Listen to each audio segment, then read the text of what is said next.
General Karbler and Admiral Hill, for your many years of service to this country.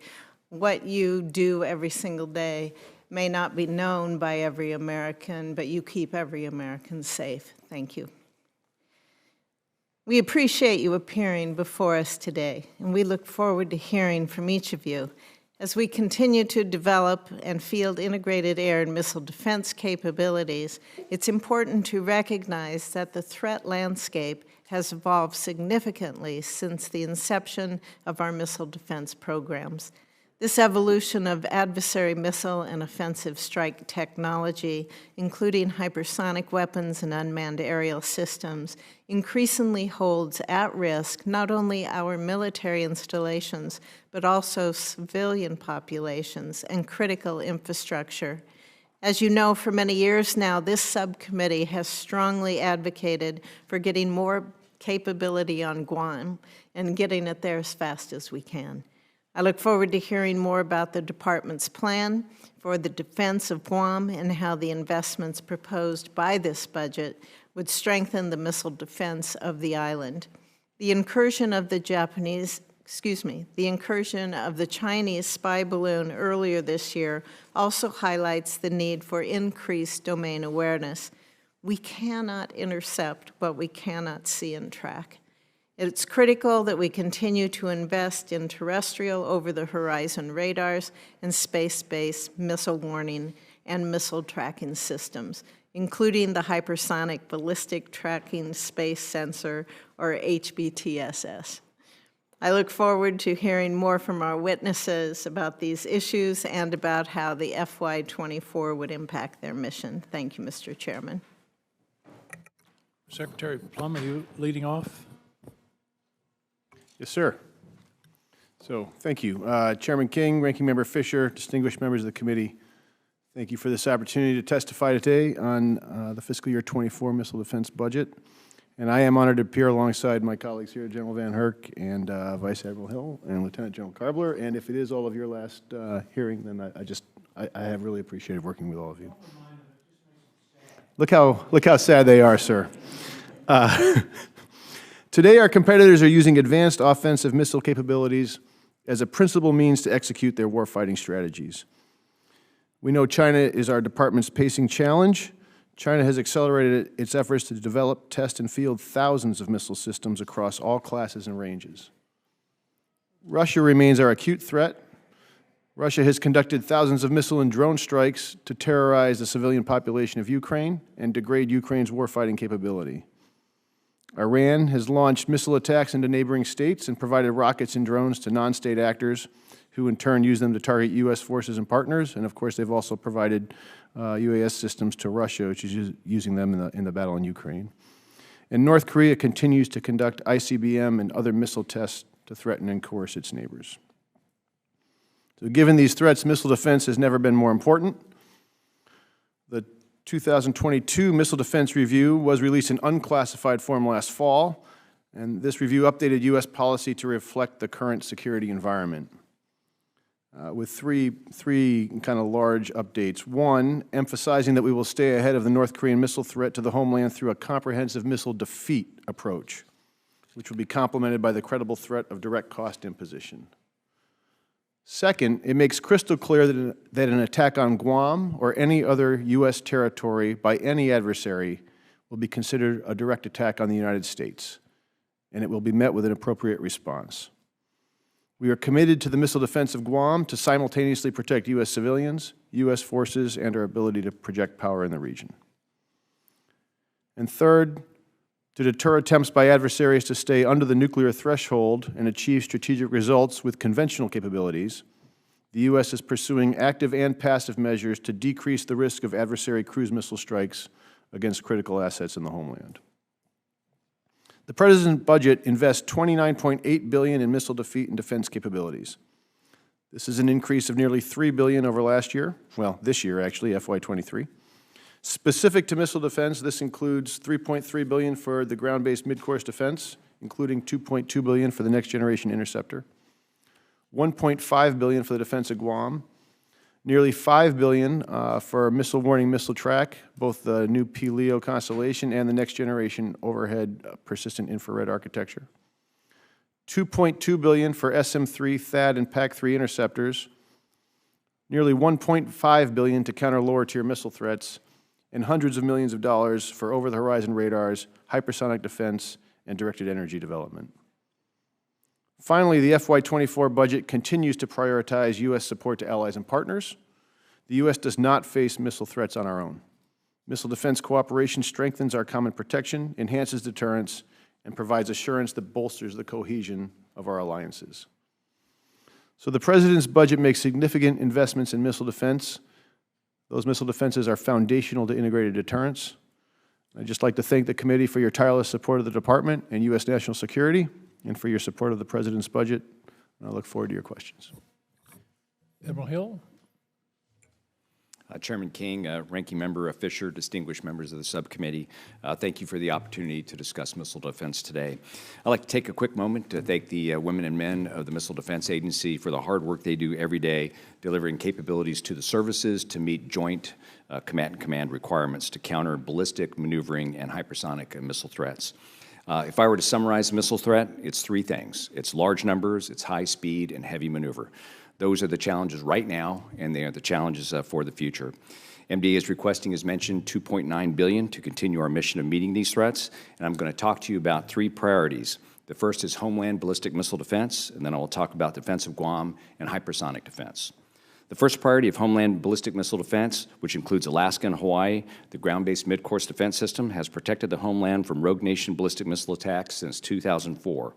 Our current focus is on new capabilities to counter the limited but advancing North Korean long-range ballistic missile threat. The GMD system is undergoing a service life extension program to improve reliability and extend the GBI fleet, the ground-based interceptors, beyond 2030. These upgrades mitigate the risk until the nation fields the next-generation interceptor, which is on track for first emplacement no later than the end of 2028. NGI development is executing to deliver advanced interceptors featuring multiple kill vehicle technology, which we will add to the current fleet of interceptors at Fort Greely, Alaska, and Vandenberg Space Force Base in California. Finally, we are on track for operational acceptance of the long-range discrimination radar in Clear, Alaska next year. This advanced radar will ensure a stronger homeland defense posture against long-range missiles. To achieve Priority 2, the defense of Guam, also part of the homeland, the Department is developing an integrated air and missile defense system to defend against diverse missile threats. Working with the services and other stakeholders, we are driving to meet INDOPACOM's requirement for a persistent 360-degree layered defense capability on the island against simultaneous raids of cruise, ballistic, maneuvering, and hypersonic missile threats. We are delivering operational capability in phases to meet these clear warfighting needs. For the third priority, hypersonic defense, we have integrated tracking capabilities into existing space, ground, and sea-based radars. That capability is here today. Today's sensor architecture and command and control can track hypersonic threats to support warning and domain awareness. Aegis ships equipped with a sea-based terminal capability can engage some hypersonic threats in the terminal phase today. Due to the global maneuver capabilities of hypersonic missiles, a space-based tracking and targeting capability is a clear need. In collaboration with the Space Force, the Missile Defense Agency is developing the Hypersonic Ballistic Tracking Space Sensor. Later this year, HBTSS will start on-orbit operations to demonstrate unique tracking and targeting to support hypersonic engagements. HBTSS will participate in flight tests and real-world threat collections throughout FY24. The capability will be proliferated and operated by the Space Force. We continue to work closely with the Navy to upgrade sea-based terminal defenses to counter more advanced maneuvering and hypersonic threats. And based on threat evolution, we will deliver the next SBT incremental upgrade in 2025. Aegis Sea-based terminal is the only active defense available today to counter hypersonic missile threats. In order to expand the battle space against hypersonic threats, we have initiated the Aegis Glide Phase Interceptor Program. GPI leverages proven Aegis weapon system engage-on-remote network sensors to provide the depth of fire needed to thin the raid for terminal defenses. One final regional defense note. We continue ship upgrades and SM-3 Block 1B and 2A missile deliveries and have made significant progress with the Aegis Ashore site in Poland, which is on track for operational acceptance at the end of this fiscal year. Also, we are working towards fielding THAAD and Patriot integration enhancements that were successfully delivered to the United States Forces Korea, to other THAAD batteries to expand engagement battle space against shorter range threats. Chairman King, Ranking Member Fisher, members of the subcommittee. Thank you, and I look forward to answering your questions. It has been an honor serving as the Director of MDA. Thank you very much, Admiral. General VanHerck. Chairman King, Ranking Member Fisher, and distinguished members of the subcommittee, thank you for the opportunity to appear today and to represent the men and women of United States Northern Command and North American Aerospace Defense Command. To address today's strategic environment, for nearly 3 years, I've focused on 4 key priorities: domain awareness, or the ability to see and detect potential threats in all domains; information dominance, which is the use of artificial intelligence and machine learning to process data more rapidly for strategic advantage; decision superiority, which is the dissemination of data and information to the right leader at the right time from the tactical to the strategic level; and finally, global integration, addressing today's environment with a global and all-domain approach, vice legacy, regional policies, and practices. Those priorities are critical to the successfully defending the homeland and providing our national leaders with the only thing I can never give them enough of, and that's time. Time to create deterrence options and, if required, defend and defeat options.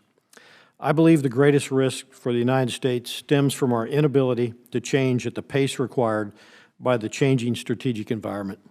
Homeland defense must be recognized as essential to contingency plans at home and for power projection abroad, and it is vital that all military planning account for that in reality. In an area of incredible innovation and technological achievement, inflexible, outdated processes are a greater impediment to success than many of our competitors' advancements. I'd like to highlight 2 areas for the subcommittee. First, today I remain confident in our current capability to defend the homeland against a limited DPRK ballistic missile threat. Looking forward, I'm concerned about future capacity and capability to respond to advancing DPRK ballistic missile threats, making it crucial to field the next generation interceptor on time, if not faster. Second, Russia and the PRC continue to aggressively pursue and field a number of advanced capabilities, including hypersonic weapons and delivery platforms designed to evade detection across multiple domains to strike targets anywhere on the globe, including North America. Hypersonic weapons are extremely difficult to detect and counter given the weapon speed, maneuverability, low flight paths, and unpredictable trajectories. Hypersonic weapons challenge NORAD's ability to provide threat warning and attack assessments for Canada and the United States. Finally, I'd like to recognize the tremendous work done by Vice Admiral Hill and the Missile Defense Agency. In my view, the Missile Defense Agency should be the department's technical integrator to best leverage ongoing multi-domain design and experimentation efforts against current and future air and missile threats, regardless of geographical area. It's clear that the missile threats we face at home and abroad will only continue to grow, and I've been fortunate to work together with a great partner like Vice Admiral Hill in the ongoing efforts to outpace those threats. I look forward to your questions. Thank you, General. General Karbler. Chairman King, Ranking Member Fisher, distinguished members of the subcommittee, I'm honored to again testify before you and to represent an incredible people-first organization of 2,600 soldiers and civilians across 13 time zones in 19 dispersed locations. Every day, these amazing professionals provide space, high altitude, and missile defense forces and capabilities to the Army and joint warfighters. First, let me express my sincere appreciation for your steadfast support of our people and their families. I serve as the Commanding General of the U.S. Army Space and Missile Defense Command, the commander of the Joint Functional Component Command for Integrated Missile Defense, and as the Army's proponent for Air and Missile Defense, or AMD. I provide U.S. Northern Command the soldiers who stand ready to defend our nation from intercontinental ballistic missile attack, serve as the Army's Service Component Commander to both U.S. Strategic Command and U.S. Space Command, and I am the Chief of Staff of the Army's AMD Enterprise Integrator. I'd like to first discuss the threats that confront us worldwide. In Europe, we see daily the continuation of the largest employment of offensive missiles since World War II and the unprecedented use of attack UAVs in Russia's nearly 15-month war against Ukraine. In the Pacific, against the backdrop of multiple missile tests by the DPRK in China, threats of regional and transregional complex missile attacks still loom. In the CENTCOM AOR, our adversaries continue to attack partner nations and U.S. forces using missiles, UAVs, and rockets, artillery, and mortars. I've been an air defender for 36 years, stationed and deployed in the European, Pacific, and Middle Eastern theaters, and I have never seen adversary threat activity, whether that be test or operational use, as great as I see it today. Adversary actions in the space domain are equally as aggressive as they continue to challenge us across multiple space-enabled mission areas critical to supporting our missile defense mission. To address these threats, we must strengthen our capabilities to deny our adversaries the benefit of aggression. We must continue investment in sustainment of combat-ready, capable, and lethal space and air and missile defense capabilities. Fortunately, we do not face these threats alone. We have allies and partners who contribute significantly to the air and missile defense and space missions. Please allow me to briefly outline just a couple of milestones accomplished by our space and missile defense soldiers and civilians. This past year, we have partnered with U.S. Army Special Operations Command and U.S. Army Cyber Command to create a Space, Cyber, Special Operations Triad to provide deterrence and response options through the integrated use of our unique capabilities. We've continued to mature the Triad through multiple exercises to include the Army's Project Convergence 22 and U.S. Army Special Operations Command capability exercise, which was held just last week. Recently, we reached a historic milestone in the air defense enterprise with the full-rate production decision for the Integrated Air and Missile Defense Battle Command System, IBCS. This any-sensor, best shooter construct allows us to integrate the right quantity and mix of air and missile defense capabilities across all echelons, building an effective, tiered, and layered defense. And we need to rightly add incredible soldiers to the any-sensor, best shooter construct, as these men and women will play the most critical role in this transformative capability. This is the linchpin of the Army's broader air and missile defense modernization efforts, crucial to enhancing our air and missile defense capabilities well into the future. In closing, and on a personal note, this will be my last opportunity to address the distinguished members of this subcommittee, and I want to again thank you for your support. I'm confident in the direction and momentum of the Army's air and missile defense and space enterprises. I look forward to addressing your questions. Thank you. Thank you. I'm going to start with a sort of odd first question, because my problem, Secretary Plum, is I don't know who to address my question to. And does that suggest that we need a more integrated central functionality here? We have three people in front of us, all of whom have different responsibilities. Maybe Admiral Hill, you're nodding. I mean, I just wonder if we need to clean up the organizational chart a bit. It bothers me that we've got missile defense, and then you're the operational piece. General, you're in the middle of it for homeland defense. Do we have the proper organization to allow sufficient timely response and deterrence, frankly? Who wants to take the question? I'm happy to start, Senator. Please, John. I do think we do have a good organizational structure here, and I think what you're seeing is that missile defense kind of runs throughout our forces, right? The Navy needs missile defense, the Army needs missile defense, the Homeland needs missile defense, and so, and of course, the Pentagon has multiple layers, but I actually think this is structured quite well. I think we have good working relationships, and I think we're making significant progress. You don't think we need a kind of combatant command that would centralize these functions? Well, since you asked, so the UCP change, of course, we have NORTHCOM will do defense of the homeland, and so General VanHerck can speak to that much better than I can. And the UCP change that has just been signed will transfer JFIC IMD to Space Command, which makes sense because we'd already transferred all the sensors to Space Command, and so that aligns. Missile defense sensors and space domain awareness sensors are often the same sensor, and it's good to have a kind of a global sensor management piece there too. So I think, you know, but every combatant commander with a geographic responsibility still has missile defense responsibilities.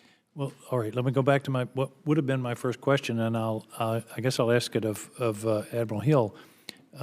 THAAD, Aegis, GBI, Patriot, are all or any of those systems effective against a hypersonic missile? Thanks for the question. I would say that we have capability within Patriot. It was not a requirement that flowed to the system, but it's got the natural ability to do it because it's a cruise missile killer. And if you have a fast maneuvering cruise missile, it can bite off part of that threat. When you look at the SM-6 within Aegis, Aegis has been dealing with maneuvering low on the deck threats for years, I would say decades, and taking that missile with its ability and going after hypersonics makes good sense, which is why we used it for sea-based terminal. THAAD operates right on the edge of the atmosphere. It's an energetic missile. It's got a great hit-to-kill record behind it. We haven't tested against hypersonic threats, but I believe there's, like Patriot and like Aegis, there's likely some capability that can be leveraged there.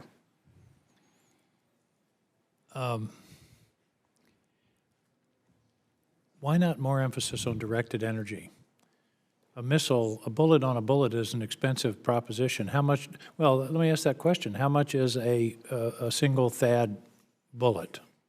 I'll give you a range between Patriot up to SM-3, and they range everywhere from $4 million up to $10 million or so. Per shot? Per shot, yes, sir. Okay. And then I'll also, just to kind of follow up on directed energy, you know, to be effective, you have to be on a target for some period of time with high energy, right?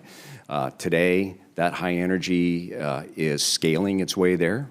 It's also got to be on a platform where it can be transported. That scaling effort to draw down the amount of power usage and the space and weight, that work is being done today. But when you think— Is it being done with a sense of urgency? I've been asking these questions for about 5 years, and I don't get a sense of urgency in the department on directed energy, which to me is clearly preferable to a $4 million bullet. Yes, sir, and I agree. And I think the department has done great work by consolidating those efforts to specifically talk to scaling in terms of power out of the laser, what it takes to put that laser on the target. But let's talk about the target for a second, right? We're using them now generally for unmanned air vehicles, right? Smaller, loitering kind of vehicles. When you talk about very fast-moving targets that were designed to operate in very high heat environments, and you're going to try to take them out with high heat, that's a really tough equation to close. So more investment is required, more focus on getting to those areas, but it is science and engineering right now. That just happens to be where we are today, sir. Thank you. Senator Fisher. Thank you, Mr. Chairman. Dr. Plum, how does the budget request support the development and fielding of an integrated air and missile defense system for Guam? Thank you, Senator. There's $1.5 billion in the budget for FY24 between, I think, roughly $900 million in MDA and $600 million for the Army, although I may have those reversed. But there's a lot of money towards that, and we are working to try to get initial capability there and then build out on that. And I actually think, frankly, I think Admiral Hill might have some to add on the sequencing of that, but the goal is how fast can we get some capability, then build out on it, and of course the challenge of 360 degrees against all the different types of missile threats is a new one for that size of an area. Admiral Hill, in this setting, what can you add to that and the progress that we're making, and if you can, some of the challenges that you're facing on deployment? Yes, ma'am. First, I'll say we have a great partnership with the Army in terms of the system development, great partnership with the Navy in terms of identifying the sites on where this equipment would go. And we have a really tough customer named Admiral Aquilino who constantly drives us to get there as early as we can, and he removes barriers for us to do that. One of the hardest things we're doing right now this year in 23 is site selection and the start of the environmental impact surveys. You have to do that. We have the sites selected. We know that once we go to those sites and do more work that we may not be able to land on all those sites. There's a dozen or so sites, about half of those are for MDA and the other half for Army. That's a real challenge. But the good news is, while we're doing that, we haven't slowed down on the development. The Army is moving very quickly on the IBCS system. MDA is moving very quickly on the Aegis capability, and we're doing something different with Aegis. It's not a consolidated deck house like you see on a ship. It's not radars overlooking the launcher so they can immediately capture the missile upon launch. The radars are external to get to the 360-degree coverage along with the Army radar systems associated with IBCS. So it's a tough engineering challenge just because of the physical laydown, and the land use and the environmental impact surveys are definitely challenging. But we're going to come through those within the next couple years, and you'll start to see the capability land on the island progressively. And I owe Admiral Aquilino a year-by-year status update on where we are with the integration and the operations of that material. Thank you. Secretary Plum, Section 1660 of the FY 2023 NDAA required the Secretary to designate a single senior official to be responsible for the missile defense of Guam. How close is the Department to making that designation? Senator, we're pretty close. We already held a Missile Defense Executive Board that's run by Undersecretary LaPlante and Undersecretary Hsu on this issue. We still have to get the recommendation staffed up and through the Secretary, but it is in train. Okay, and General Karbler, how does the high ops tempo rate for air defenders on Guam impact the quality of life for soldiers with their families that they have there as well? Thank you.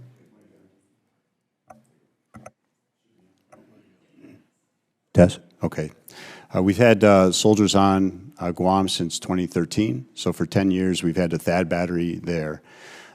Initially it was a year deployment, then we transitioned that into a 3-year PCS so that they could bring dependents and families there. So we've learned lessons from the THAAD battery being on Guam that we will apply as we go forward.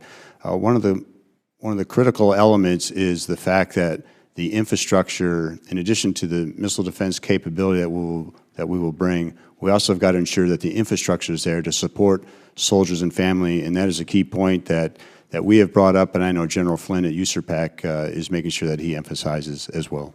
Yeah, thank you. As we move forward on the timeline that the Admiral pointed out, it's important to get that infrastructure in place, correct? Yes, ma'am, and that structure will be additive to the Army. That will not come from the current structure that we have, recognizing the op-tempo challenges that we have within the Air and Missile Defense Force today.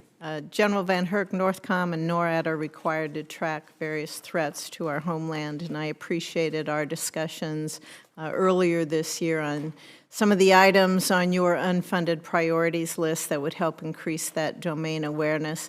Are there additional changes that the department can make in order to field capabilities faster, for example, using digital engineering during the development or increasing testing tempo? We had some good examples that you gave us earlier on limits that you face. Certainly, Senator. I think culturally we're an industrial age department transitioning into a digital age. I recently went to a major defense firm, I'll just say that, who's building a capability, who has embraced the digital aspect of buying down risk during multiple portions. So I think there's things that we can do in a virtual environment. We can do things now, what I would say is in parallel, not serial, as we develop capabilities to buy down risk and to go faster in the long run. Can I just have one follow-up there? Secretary Plum, do you have anything to add to that? You know, to me, what the General just said, it kind of shows the importance of the organizational setup that is currently in place with you guys here at the table that Senator King referred to in his first question to you. Am I reading that right? Senator, I'm not... So you can work in parallel instead of in serial? Or am I just going to tease my colleague here a little bit? I think what General VanHerck's getting at is if you can transition to digital design, you can change your plans and your structure and even what you build faster because you have a much quicker feedback loop into your system. And I think some of the more forward-leaning parts of the industrial base and even the commercial base have figured this out. And you know, I'm happily not the acquisition person, but I fully support moving faster and smarter, especially when it saves money and gets us capability sooner. And we do as well, which I think is important to be able to have the focus that General Karbler has and that Admiral Hill has, to be able for them to have that focus on what they're trying to accomplish and get done under the current organization. Does that make sense? No. Yes. Yes. Thank you. Senator Gillibrand. Thank you, Mr. Chairman. General VanHerck, last July you told reporters at the Aspen Security Forum that Aero's formation did not change how NORAD did business following the events involving the Chinese high-altitude balloon and 3 UAPs Has NORAD increased its coordination with Aero, and have you begun to identify a higher volume of unidentified aerial phenomenon? Senator, absolutely. As a matter of fact, the lead of Aero came out to NORAD and Northcom, gave us a visit. Right. Working much closer on the challenges that we face, ensuring that we're sharing data and information from anything that we see or do not see to ensure that we pass it to the organization so they can further investigate it. Absolutely. And the last time we had a hearing with Aero, we discussed investing in over-the-horizon radar and other type of new sensors that would help with collection. Have you been consulted on any of that discussion? I've been heavily involved in the discussions on over-the-horizon radar with both Canada and the United States. The department is funding over-the-horizon 4 for the United States, and Canada has announced 2. So absolutely, yes, I'm directly involved. And have you been in the discussions about the type of sensors that could be used or deployed to garner information specifically for the aerospace that we don't really look at because it's not related to missiles? I'm not sure I understand that. So more broadly, I would just tell you that over-the-horizon radar is not the end-all, be-all solution. Understood. That will give me domain awareness further away from the homeland. I'm still confident in my ability to detect the balloons that we saw, the PRC high-altitude balloon, and the subsequent objects that we saw and shot down. But that's not the end-all, be-all. There has to be domain awareness between the over-the-horizon radars that links the data from there to an in-game effector. And so there needs to be additional domain awareness. We need to look more broadly at the rest of the infrastructure, the radars as well, and ensure the data from those systems is incorporated in an integrated air and missile defense system that can lead to effectors. And I'll go back to the comments of the chairman. I'm focused not on in-game kinetic kill. I'm focused primarily on the policy for what we must have in-game kinetic kill, but more broadly for developing capabilities such as the use of the electromagnetic spectrum, non-kinetic effectors to deny and deceive in limited area or wide area defense capabilities, to include the use of autonomous unmanned platforms with domain awareness capabilities that could be maritime and airborne. And are you coordinating those recommendations and those plans with Aero? Not directly with Aero right now, Senator. Into the department, which I'm assuming the department's going to pull in Aero as part of that. So right now, we're relooking the policy for homeland defense. I have provided my commander's estimate, which is a plan for that.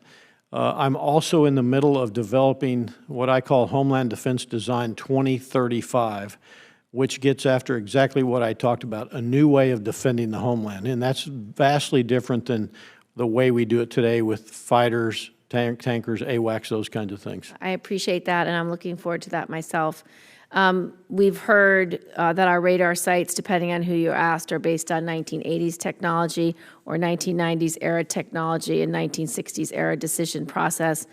How I assume, based on your last answer, that you are improving the Northern Warning System and bringing other critical defensive infrastructure to be fully modernized. So the over-the-horizon radars will be addition to the North Warning Systems. The department hasn't made a decision on modernization of the North Warning System or further replacement of the radars associated with the North Warning System, but that has to be a discussion. Like I said, OTHR is not the end-all, be-all solution. Understood. So are you going to give us recommendations for updating the Northern Warning System?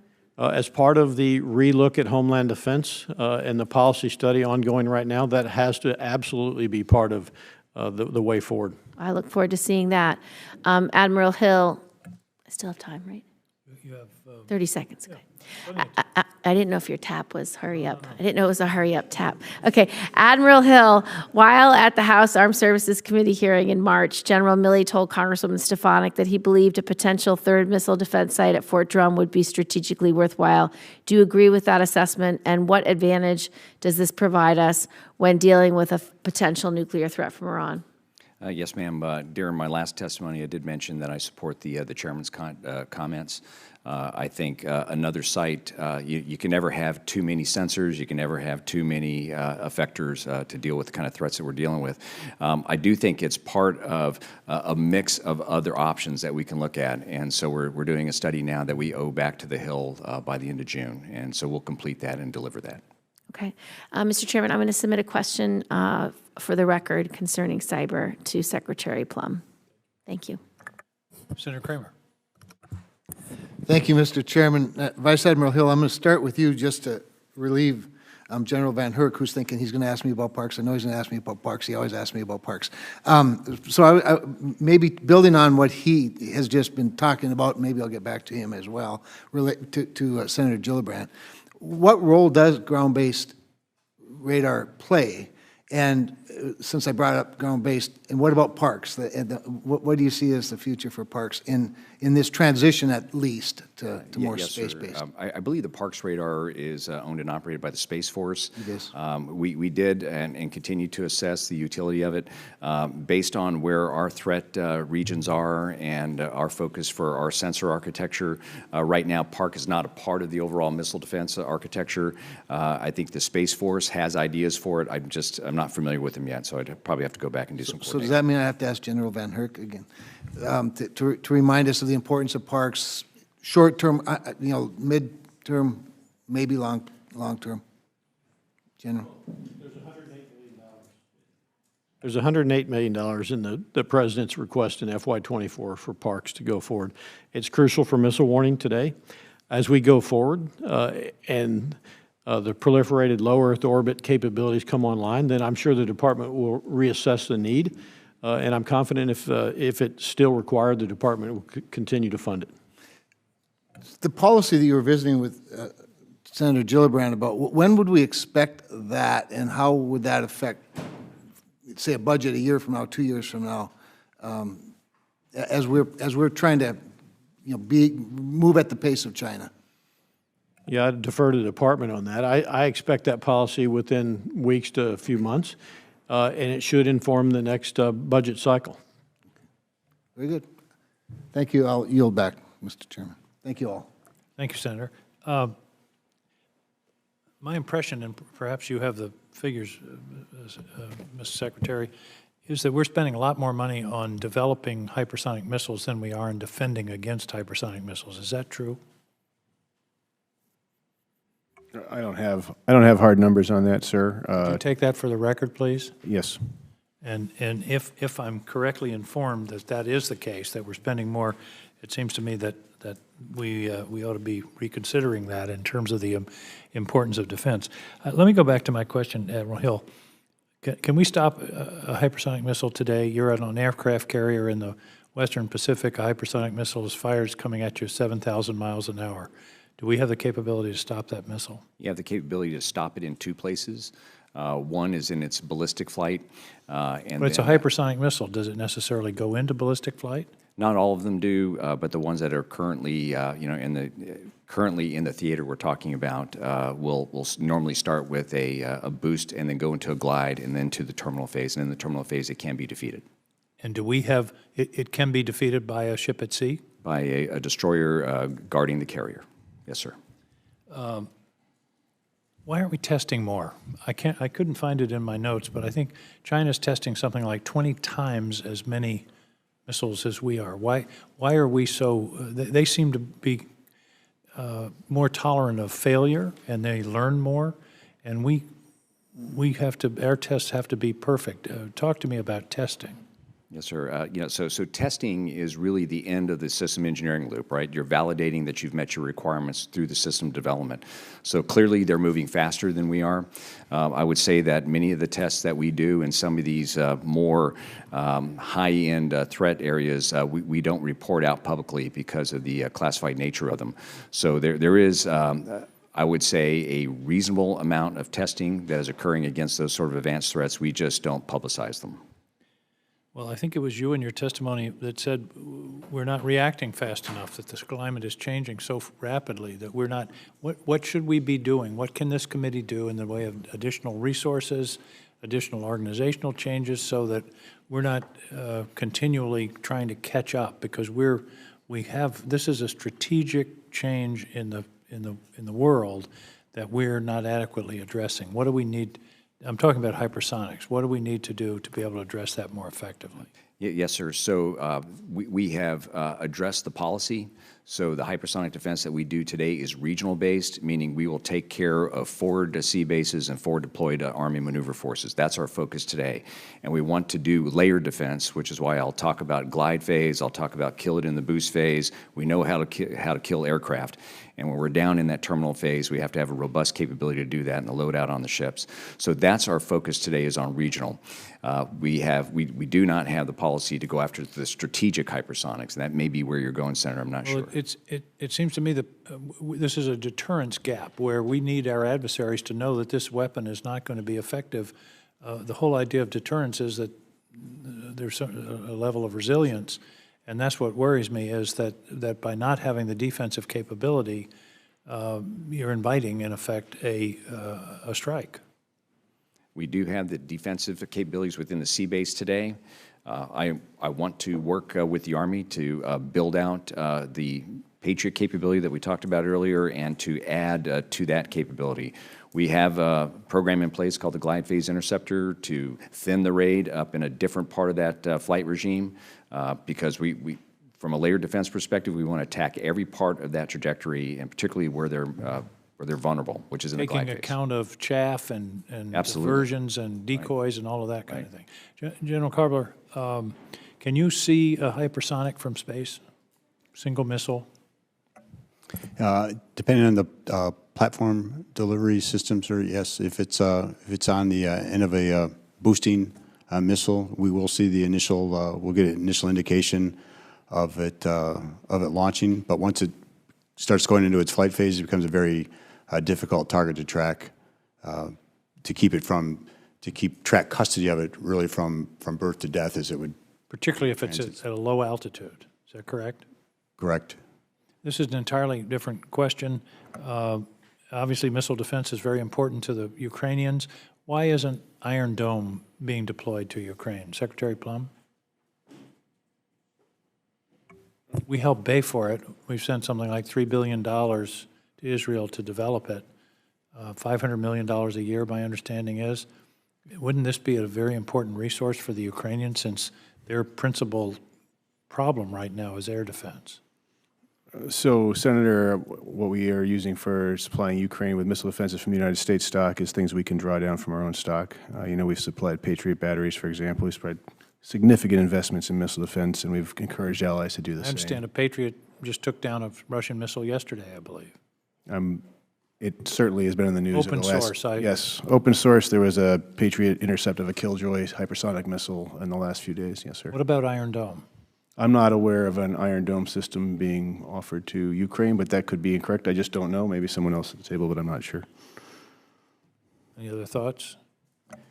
Sir, so our two Iron Dome batters that we have right now, one completed its new equipment training, new equipment fielding. It is prepared for deployment. The second one is wrapping up its new equipment fielding right now. So the Army does have one battery available for deployment pending a request for it.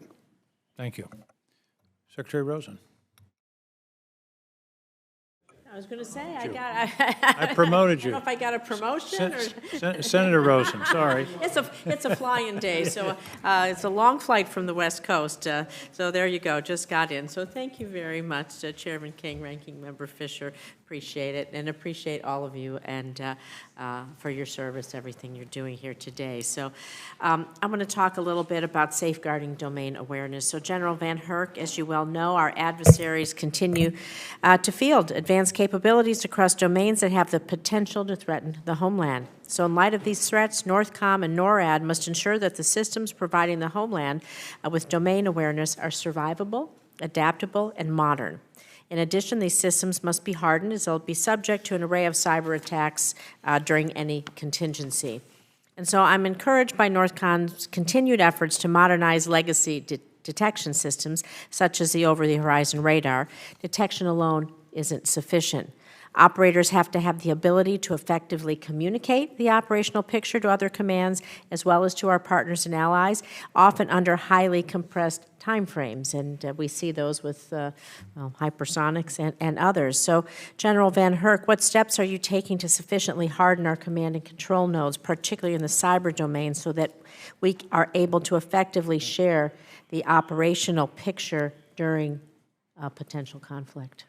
Senator, thanks for that. So I'm advocating to the department that the foundational infrastructure, the IT network and backbones that the data and information rides on, that allows us to share data and information internally and with the allies and partners and my fellow combatant commanders, is resilient and redundant in the way we go. The department this year has put several $1 billion into foundational infrastructure, which I think is crucial as we move forward to get after the cyber vulnerabilities that you talked to. Candidly, my most concerning domain awareness problem is exactly that. It's the limited knowledge of cyber vulnerabilities for the critical infrastructure that we rely on to project power from our homeland, to defend our homeland, to do command and control within our homeland. So I continue to advocate for that to the department. Thank you. I appreciate that, because I think the resiliency, redundancy, and the agility of those systems are going to help us be successful. And in the technology space, of course, Admiral Hill, as you're aware, China's missile defense strategy heavily emphasizes developing anti-access aerial denial capabilities, which use the combination of ballistic and cruise missiles launched from air, land, and sea to target the U.S., and of course our allied military assets in the Asia-Pacific theater, such as those in Guam or Okinawa. So, Admiral Hill, with the rapid increase in China's technological advancement and missile accuracy, what kind of measures are we employing to increase the survivability of our own platforms to ensure that we can operate in and around these highly contested environments in the Pacific? Yes, ma'am. Thanks, Senator. I use the aircraft carrier since Senator King brought that up a little bit earlier. That's where we focused our energies on increasing the ability to take on the hypersonic threat. The ships currently are outfitted with ballistic missile defense. So from a missile defense perspective, ships moving forward into the island chain have the ability to defend against ballistic missiles. They have their own capability to do self-defense against cruise missiles, and we have hypersonic defense. A ship has to worry about a lot. So I'm not going to speak for the Navy. I can just speak to the missile defense missions that we provide in coordination with the Navy. With the Army, we've talked a lot about the maneuver force in terms of Patriot, THAAD station forward. Defense is important if you want to either buy time or to ensure that you can live to fight another day. That's right. Well, thank you. And I know that Chairman King talked about hypersonic weapons. So Secretary Plum, Russia and China, no secret, they're fielding hypersonic weapons. They're highly maneuverable vehicles that fly around more than 5 times the speed of sound. The weapons have the potential to overwhelm our U.S. missile defense systems, undermine our strategic deterrence. So I know we're not in a classified setting, so I'd like to hear a little bit about your assessment of our hypersonic missile defense programs, our space-based sensors. What do we do to neutralize the threat? And I notice as I read some of the background, and you alluded to this earlier, that, of course, we have the notification. We know much earlier on a ballistic missile where it's going, and we cannot able to track the hypersonic once it may have left its launch. And so that time frame of difference, and I know we're not in a classified setting, but are we able to be agile enough to track it, to notify our allies and partners to make adequate decisions across the spectrum? So thanks, Senator. Just a couple pieces, if I may. So just to start, 5 times the speed of sound is, all the ballistic missiles travel pretty fast, right? So it's not really just a speed piece. It's the maneuverability of a hypersonic weapon that bothers everyone at the table, because you can't predict the end point by knowing the initial launch conditions. And there's a lot of ballistic missiles in the world that still maneuver at the end, but they still give you a better error basket. You kind of know about where they're going to end up if you do your math right, but you can't do that with a cruise missile because it can keep maneuvering. So one of the things we're really heavily investing in is a space-based architecture that can can at least have awareness of where these things are through their flight. Admiral Hill's working on something called HBTSS, which I call hobbits. I don't know if anyone else does. But the idea there is to actually be able to do custody of it and be able to track a piece all the way through. So we are working on this, and that's a big problem because you can't just rely on one vector or one radar face to tell you a thing is coming. And so it's a hard problem. We are working on that. So that's one piece. You've got to have that domain awareness and ability to track these things, and we're working hard on that. Also, you have to have something to be able to actually shoot at it. Otherwise, all you can do is watch it. And so working on, I mean, we've already talked about, it turns out Patriot even has some ability against hypersonic, but the glide phase intercept program is one thing that is being worked on. For example, Admiral Hill's already spoken at some length about sea-based terminal mode of the SM-6, which is good for ship defense and point defense. So we're working on all these pieces together. Thank you. I see my time is up. Senator Kelly. Thank you, Mr. Chairman. Thank you, Senator Rosen, for the lead-in to my question, which is about... I predicted it. Thank you. Which is about SM-6s. Admiral Hill, Secretary Plum, the SM-6 ship-launched anti-air, anti-surface interceptor. This missile is produced at Raytheon in Tucson, Arizona. Admiral Hill, last year during this hearing, you noted that the SM-6 is the only weapon in the country's arsenal capable of engaging highly maneuverable hypersonic missiles, incoming threats. So in the context of potential adversaries, can you please speak a little bit more about how important it is for the U.S. to have an arsenal capable of engaging highly maneuverable hypersonic threats? Yes, sir, and it's a full kill chain answer, right? Secretary Plum already talked about our ability to detect and track them. If you can't do that, you can't fire anything at it, right? And it's a very complex, once it comes into the glide phase, it's got the ability to maneuver globally, so that's why we need to see them from space and have total track custody all the way to the end game.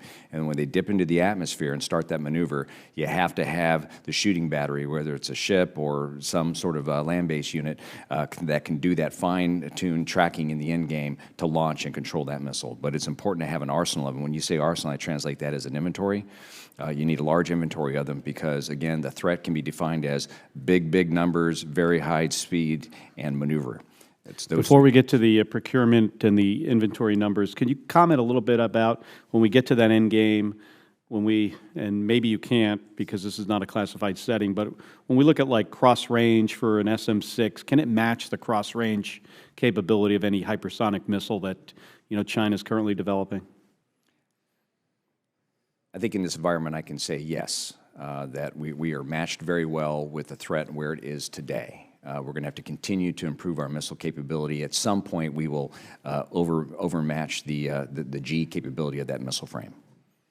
And then Secretary Plum, on the, Admiral Hill mentioned that we would need a lot of them.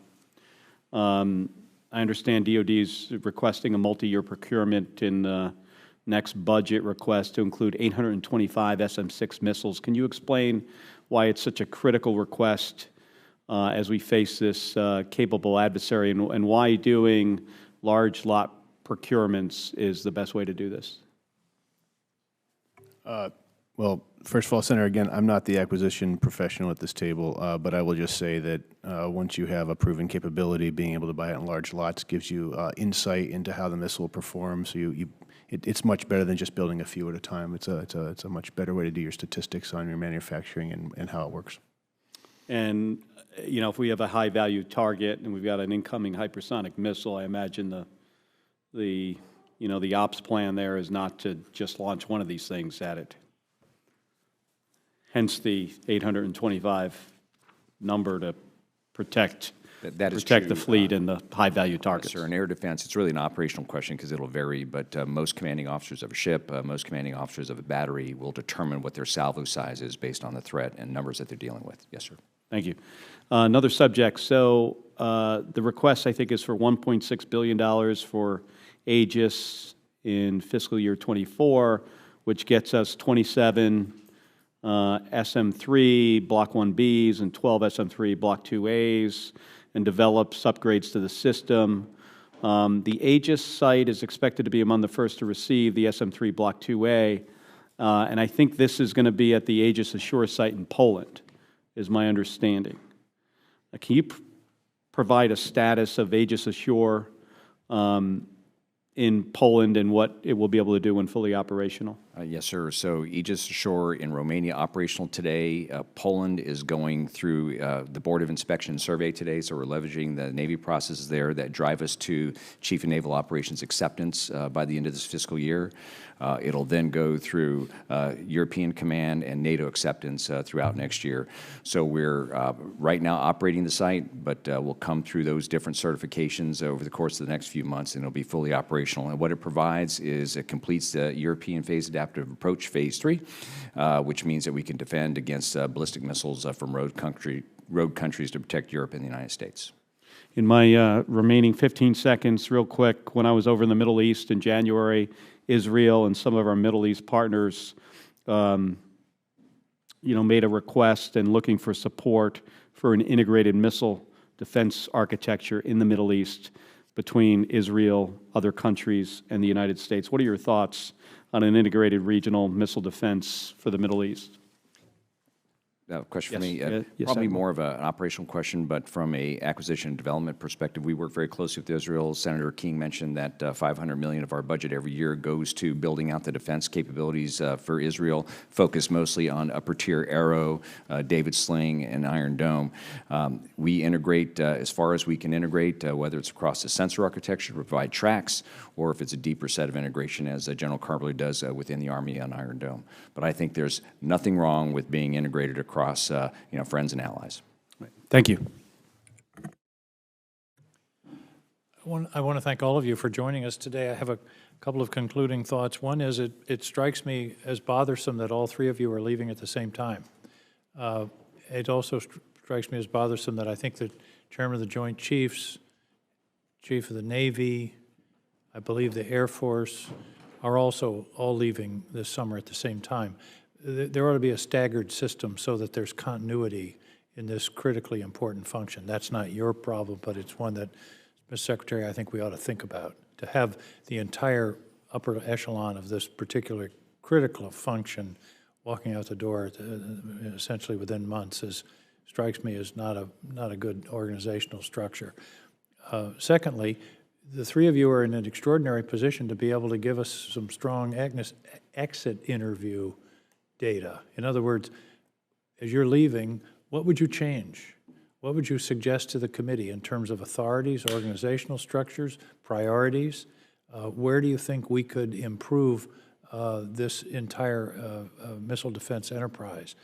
As I say, all three of you are in an exceptional position to do that, and I'm not in the position of assigning homework here, but it would be very important to the committee if you could just give us 2 or 3 pages. Here's what I would change as I'm going out the door to improve the functioning of this critically important part of our deterrent and our national defense posture. So I want to thank you all again for your service, congratulate you, and look forward to your suggestions. And the only other thing I would say is do it soon. We're about to do the National Defense Authorization Act in about 5 weeks, and would love to have your input as the subcommittee makes its report to the full committee.